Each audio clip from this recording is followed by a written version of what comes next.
Kukunin ko sana yung Bapokang dito kaso pumalag din yung direct, ang masarap pa dito dumating din yung Zilong. Kaya sabi ng isip ko iwan ko na daw yan sa repolyo na lang daw ako bumawi.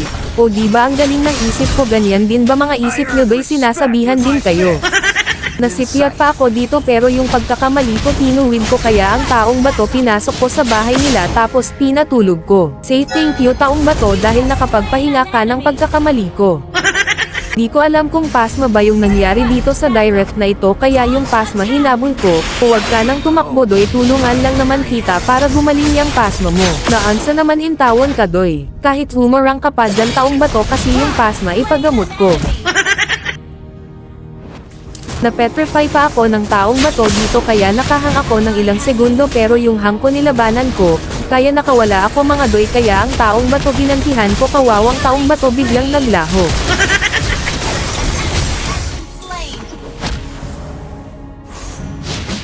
Nagkamali pa ako dito mga doy, hindi ko lubos naiisip bakit ako nagkaganito, nahawaan ata ako sa pasma ng direct mga doy. Alwoy ni Pakito liot na gugintawon.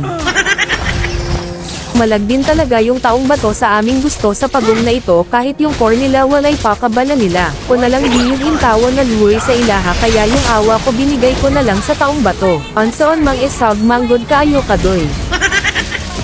Nagtatago lang pala yung kusa dito, yung balak niya masama talaga, buti na lang talaga yung masama niya naagapan ko pa. Pero yung direct sila madiyog mga doy.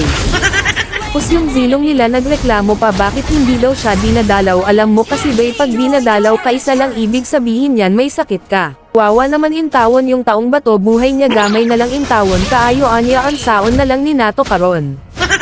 Ganito talaga mangyayari pag isag kaayo ka mga doy kaya kung ako sa inyo huwag ninyong gayahin yung ginawa ko kung ayaw ninyong magaya sa sinapit ko. Isang pitik ko lang yung direct dito bongkag layon, babuti na lang talaga pares yung aking tinira. Tapos yung clink nila yun din aking inuna kay Lison Padbayaob masipyat taana. Nabol ko nga yung triple kill kaso yung triple kill hangol man kaayo kaya pinabayaan ko na lang siya sa kanyang gusto. Hayaan mo na lang siya sa kanyang gusto na hindi niya ibigay ang gusto mo kay Lison kaayo na. Kaya yung tore na lang nila pinagsasapak ko para may silbi naman yung triple kill na nawala sayo. Nakapag-push nga kayo Zilong, hinaot nga makaligtas din kayo sa aming gagawin sa inyo. Kasi yung Arlot hindi pumayag na makatakas yung Zilong, kaya yung clean sinama ko na rin para yung Zilong hindi rin magtampo. Kaya ang ending happy ending silang duha na nagsama.